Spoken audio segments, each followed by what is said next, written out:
Hello friends, in this video we are going to discuss about transcription topic in detail. Under this we will discuss about transcription in prokaryotes, transcription in eukaryotes, post-transcriptional processing in eukaryotes and difference between prokaryotic and eukaryotic transcription. So stay tuned. Let us start with introduction of transcription and some of the terms related to transcription. First of all, let us discuss about central dogma. The unidirectional flow of information from DNA to RNA to protein is known as central dogma. Flow of information from DNA to RNA is known as transcription and from RNA to protein is known as translation. This translation we will discuss in separate series of videos. Here we will discuss about transcription. So if we talk about its definition, transcription is the copying of genetic information from one DNA strand into RNA by RNA polymerase.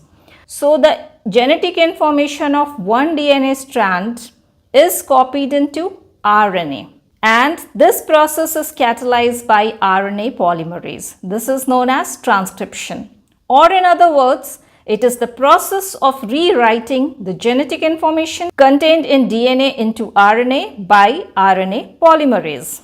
It is the first step of gene expression. By controlling the production of RNA, cell regulates the rate of gene expression, or rate of gene expression is regulated by controlling the production of messenger RNA. Now let us see transcription unit. It is the stretch or segment of DNA that participate in transcription and transcribed into RNA molecule. It has three components: promoter, structural gene and terminator. Let us discuss them one by one. First, promoter. DNA sequence located towards the 5' end, that is upstream of coding strand, is known as promoter. It is the binding site of RNA polymerase. It is the site where the transcription starts. Second is structural gene. The region in transcription unit flanked by promoter and terminator regions on either side is known as structural gene. The two DNA strands within the structural genes are identified by different names. This is because RNA polymerase catalyzes polymerization in only one direction, that is 5' to 3'. The strand with 3' to 5' polarity become template strand. Other strand with 5' to 3' polarity is known as coding strand, which is displaced during transcription. Third is terminator. DNA sequence located towards 3' end, that is downstream of the coding strand, is known as terminator. It provides the stop signal in order to end or stop transcription. Now let us understand transcription unit with the help of diagram. So this is the double-stranded DNA. This is promoter region and this is terminator region, and the region that is flanked by promoter and terminator region is known as structural gene. So this stretch or segment of DNA is known as transcription unit. Promoter is the start site of transcription and terminator is the region where transcription stops. Transcription is catalyzed by RNA polymerase, which synthesizes the RNA in 5' to 3' direction. So the strand having the polarity 3' to 5' serves as the template strand, and the other strand which has the polarity 5' to 3' is displaced during the transcription or during the RNA synthesis. This is known as the coding strand. So with respect to coding strand, promoter is present at the 5' end or upstream of the coding strand, and terminator is present at the 3' or downstream of coding strand. So what we have seen, only one DNA strand participate in transcription. But why? If both strands act as templates, then it will result in two different RNA and hence two different proteins. As a result, transfer of genetic information will be complicated. Second, the two RNA sequence will be complementary to each other and will result in double-stranded RNA. As a result, translation of RNA into protein will be prevented because protein synthesis or translation takes place on single-stranded RNA, but it cannot take place in the double-stranded RNA. Now let us see transcription in prokaryotes. Site of transcription in prokaryotes is cytoplasm, and the transcripting enzyme involved is DNA-dependent RNA polymerase, which is also called RNA polymerase. This RNA polymerase only transcribes all types of RNA, that is messenger RNA, transfer RNA and ribosomal RNA. Now let us discuss about RNA polymerase. It is a holoenzyme. Its molecular weight is 4,50,000 Dalton. It is made up of 5 different polypeptide chains: beta, beta dash, sigma, alpha and omega. These are also known as subunits of holoenzyme. Alpha to beta, beta dash, omega. These together forms core enzyme, and core enzyme along with sigma subunit is known as holoenzyme. So, enzyme without sigma subunit is core enzyme, and core enzyme plus sigma subunit is holoenzyme. Core enzyme can transcribe bacterial DNA into RNA, but it initiates the transcription non-specifically at any base on the DNA. Sigma subunit confers specificity of initiation at promoter site, or in other words, RNA polymerase initiates transcription at promoter site in the presence of this sigma subunit, also known as initiation factor. Once transcription is initiated, RNA polymerase loses sigma factor and it is able to carry on elongation, but accessory factor is required. Also, rho factor is required for termination at terminator site. So, in order to end the transcription at terminator site, core enzyme requires rho factor. This rho factor is also known as termination factor. Because of the complex structure of this enzyme, RNA polymerase synthesizes ribosomal RNA, transfer RNA and messenger RNA in a regulated fashion. Now let us discuss the steps of transcription in prokaryotes. In prokaryotes, transcription has 3 steps: initiation, elongation and translation. Let us discuss them one by one. Initiation. In initiation, RNA polymerase attaches to the DNA molecule and moves along the DNA strand until it recognizes a promoter sequence. That is transcription start site. Now the DNA double helix unwinds, all the bases on the DNA strands are exposed, and the strand, which has 3' to 5' polarity, acts as a template. This process or initiation step is catalyzed by sigma factor, which is known as the initiation factor. This sigma factor gives specificity to the RNA polymerase, so that transcription is initiated at specific site, that is known as the promoter site. But binding of sigma factor is transient. In the absence of sigma factor, transcription starts, but it starts non-specifically by the core enzyme at any base of the DNA molecule. So what we can say, core enzyme can initiate transcription non-specifically at some other sites of the DNA molecule. That's why sigma factor or initiation factor provides specificity to the core enzyme. Next step is elongation. In this, RNA strand starts getting longer. RNA polymerase moves along template strand of DNA. Substrate used is nucleoside triphosphate, and it follows complementarity rule, that is complementary bases of the template strand is added during the transcription, except that instead of thymine, uracil is added in RNA because during the transcription, adenine of the template pairs with uracil of the RNA. And this elongation step is catalyzed by core enzyme. Third is termination when polymerase reaches the terminator region. Nascent RNA and RNA polymerase falls off. This results in termination or the end of the transcription.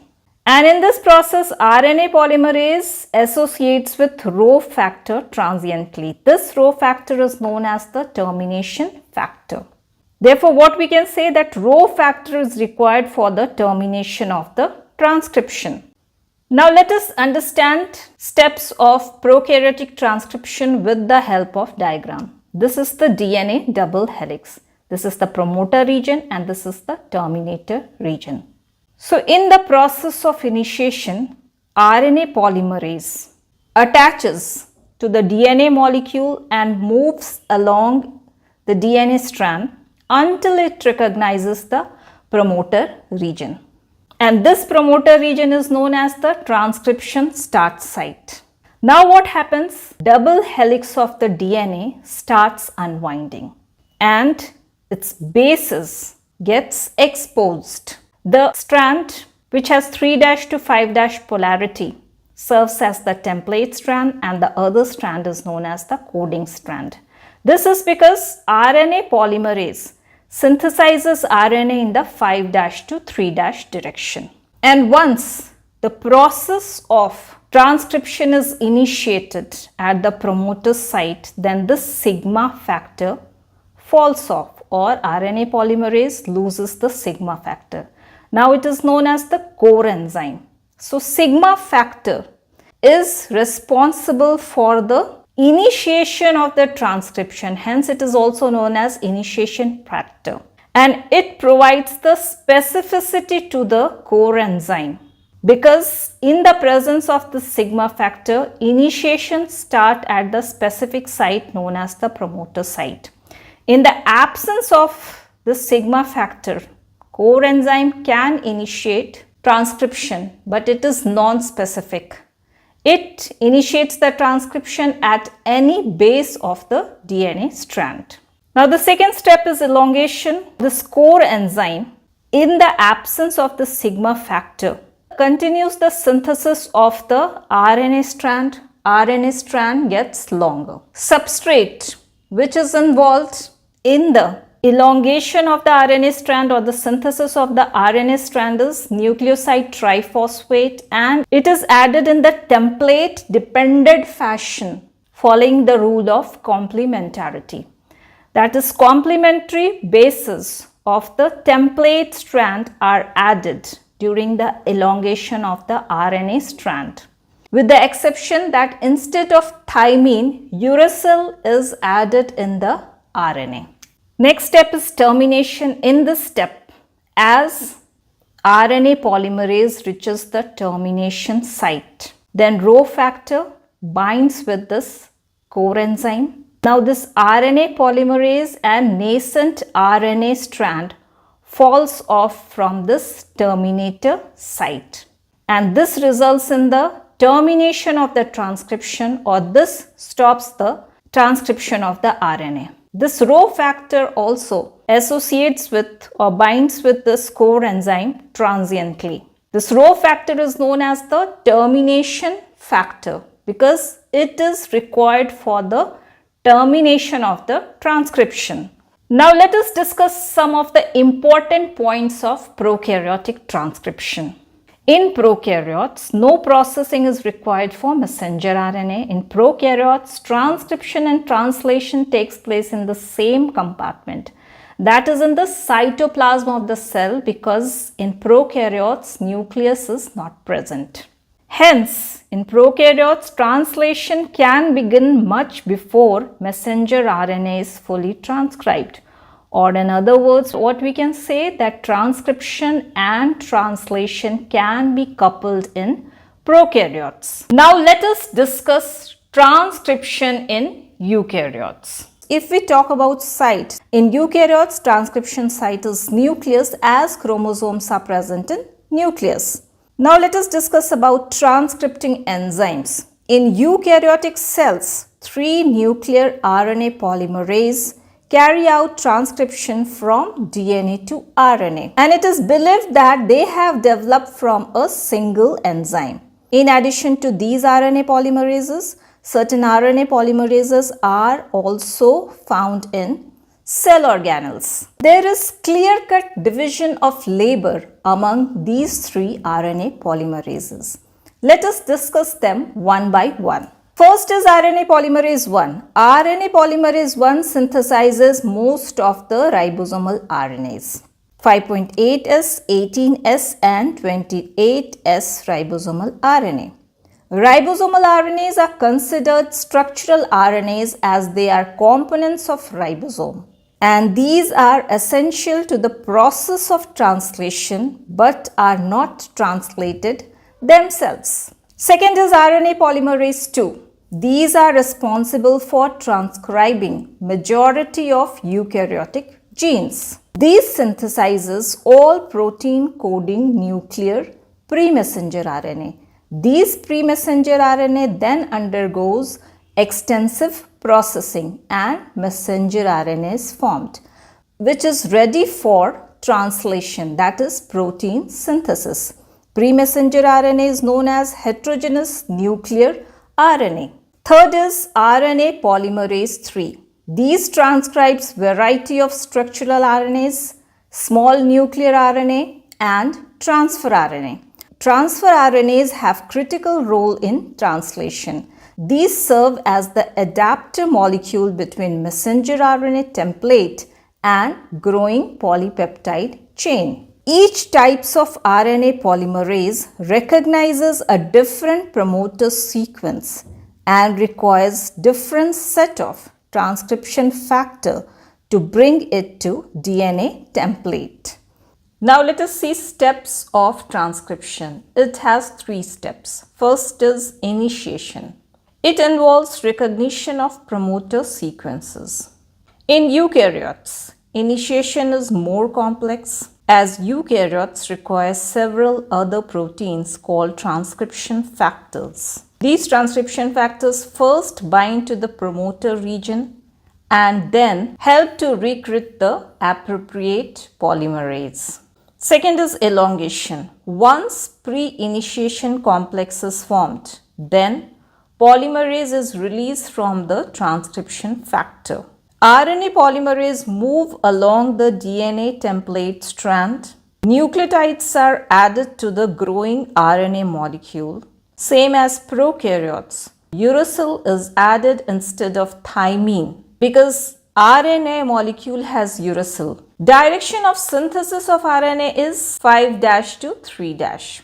Major share of eukaryotic genes are transcribed by RNA polymerase 2. Eukaryotic DNA template is more complex, but compared to prokaryotes, eukaryotic DNA template is more complex. This is because their genes exist as chromatins. As we have discussed in the chromosome organization of eukaryotes, nucleosomes are regularly spaced. Nucleosomes are made up of DNA and histone proteins. Hence, as the RNA polymerase move along it, histones are pulled away from the DNA template by special protein complex. After pre-messenger RNA synthesis, histones are replaced in order to recreate the nucleosomes. Now, third step is termination. Termination is different for different RNA polymerases.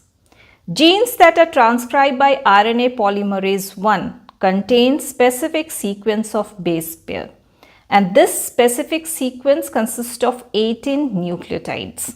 This sequence is recognized by a termination protein. This then binds to DNA strand, which blocks further transcription of the gene. Hence, RNA polymerase is disengaged or separated from the template strand and newly synthesized RNA is released. Genes that are transcribed by RNA polymerase 2 is transcribed beyond actual end of the gene, but the transcript is cleaved at an internal site before transcription is finished, and the upstream portion of it is released, and this upstream portion serves as the pre-messenger RNA.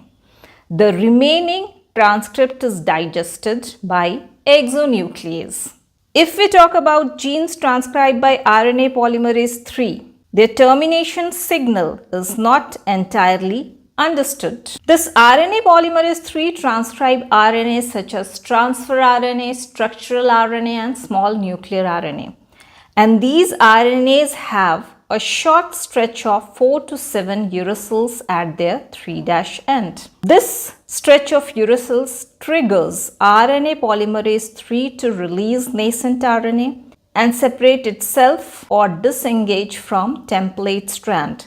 But the mechanism is not fully understood. Now let us see post-transcriptional processing in eukaryotes. So first of all, what is post-transcriptional processing or its definition? It is a set of biological processes of eukaryotic cells which chemically alter primary transcript, that is RNA. Here we will mainly focus on messenger RNA. To produce functionally mature RNA is called post-transcriptional processing. It takes place prior to translation, that is protein synthesis. And for this, messenger RNA is transported to cytoplasm.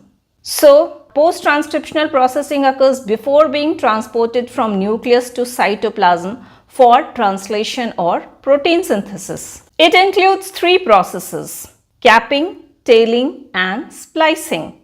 Let us see them one by one. First is capping. This is the first processing event. It occurs at 5' end of RNA where 7-methylguanosine triphosphate is added, and this process is catalyzed by enzyme guanyl transferase. So you may think that why capping is required, or what is the importance or functions of cap. Cap guides the messenger RNA from nucleus to cytoplasm where translation occurs. It gives stability to the primary transcript. That is, it protects messenger RNA from degradation by RNases present in the cell. In this way, it increases the half-life of messenger RNA. It also helps in recognition of messenger RNA by translation machinery, which is important for the translation or protein synthesis process. It helps in the formation of messenger RNA ribosome complex. It helps in the binding with smaller subunit of ribosome during translation initiation. This is because this cap is identified by 18S ribosomal RNA of smaller subunit of ribosome. It is also binding site of many proteins involved in translation. Now, second process is tailing. It is the addition of adenine residues, about 200 to 300 at 3' end in a template independent manner on newly formed HN RNA. In this, template is not required. It occurs independently. And this process occurs with the help of poly-A polymerase, and this is called poly-A tail. So this process is catalyzed by poly-A polymerases, and 200 to 300 sequence of this adenine residue that is added at the 3' end is known as poly-A tail. And this process of tailing is also known as polyadenylation.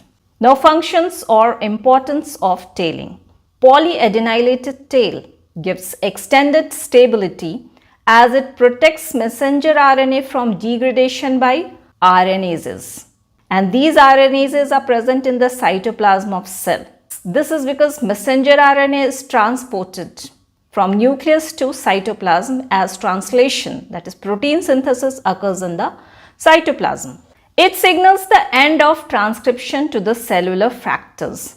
So to the cellular factors, this poly-A tail gives the signal that transcription is ended or transcription is over. It helps in the movement of messenger RNA into the cytoplasm. Third is splicing.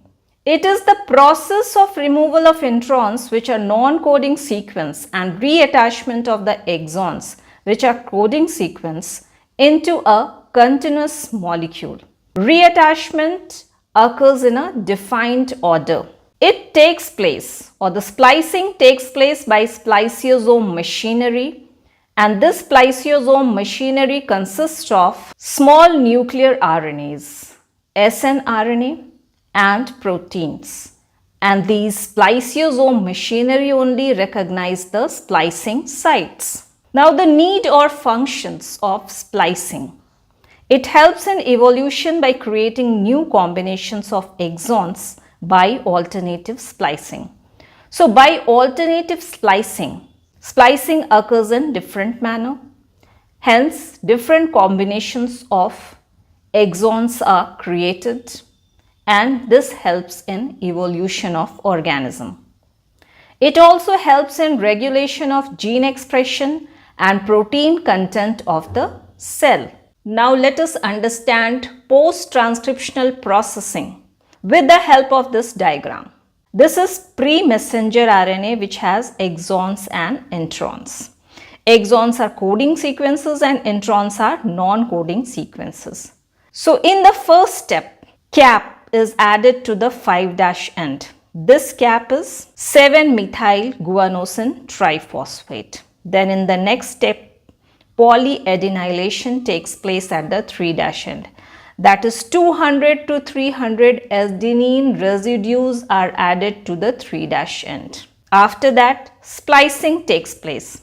It means introns, which are non-coding sequences, are removed and exons, which are coding sequences, are reattached. So at the end, we get mature messenger RNA which has cap at the 5' end and poly-A tail at the 3' end, and it has coding sequences known as exons. This entire process takes place in the nucleus, and then the mature messenger RNA enters the cytoplasm. So what we can conclude, that fully processed heterogenetic RNA, which is called messenger RNA, is then transported out of the nucleus to the cytoplasm for translation, which is known as protein synthesis. This translation we will discuss separately in detail in series of videos. Let us see difference between prokaryotic and eukaryotic transcription. Let us discuss them one by one. In prokaryotes, transcription occurs in cytoplasm. In eukaryotes, transcription occurs in nucleus. In prokaryotes, both transcription and translation occur simultaneously. In eukaryotes, transcription and translation do not occur simultaneously, because in eukaryotes, transcription occurs in nucleus of cell and translation occurs in cytoplasm of cell. Prokaryotes have single circular chromosome. Eukaryotes have multiple linear chromosomes. In prokaryotes, genes are usually polycistronic. That means in prokaryotes, one gene codes for more than one polypeptides. In eukaryotes, genes are usually monocistronic. That means in eukaryotes, one gene codes for one polypeptide. In prokaryotes, DNA is not associated with histone proteins. Hence, prokaryotic transcription is simple. But eukaryotic transcription is complex as DNA is associated with histone proteins. Hence, prokaryotes involves few regulatory mechanisms during transcription, while eukaryotes involves extensive regulatory mechanisms. In prokaryotes, operons are common. In eukaryotes, operons are rare or absent. We will discuss about operons in detail in separate video. In prokaryotes, promoter region is located upstream to the start site. In eukaryotes, promoter region is located upstream to the start site, but sometimes it is located downstream to the start site in RNA polymerase 3. Prokaryotes often lacks a defined start site. Eukaryotes has a defined start site. In prokaryotic transcription, only one type of RNA polymerases are involved. Eukaryotes involves three types of RNA polymerases in transcription. In prokaryotes, RNA polymerase has 5 polypeptides. In eukaryotes, RNA polymerase 1 has 14, RNA polymerase 2 has 10 to 12, and RNA polymerase 3 has 17 subunits.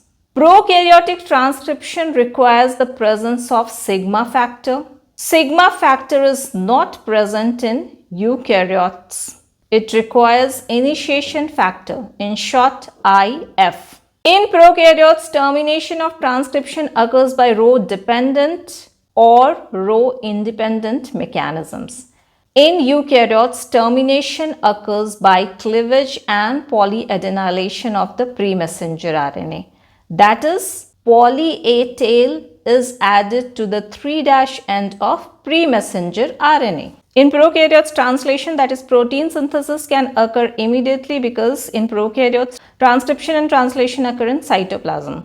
Eukaryotes requires processing and export of messenger RNA from nucleus to the cytoplasm, and then translation occurs. Hence, here translation do not occur immediately. This is because in eukaryotes, transcription occurs in nucleus and translation occurs in cytoplasm.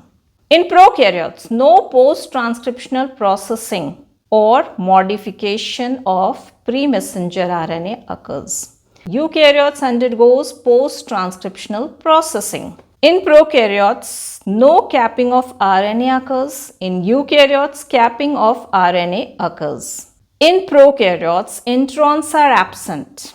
Hence, no splicing of messenger RNA occurs. In eukaryotes, introns are present, hence splicing occurs.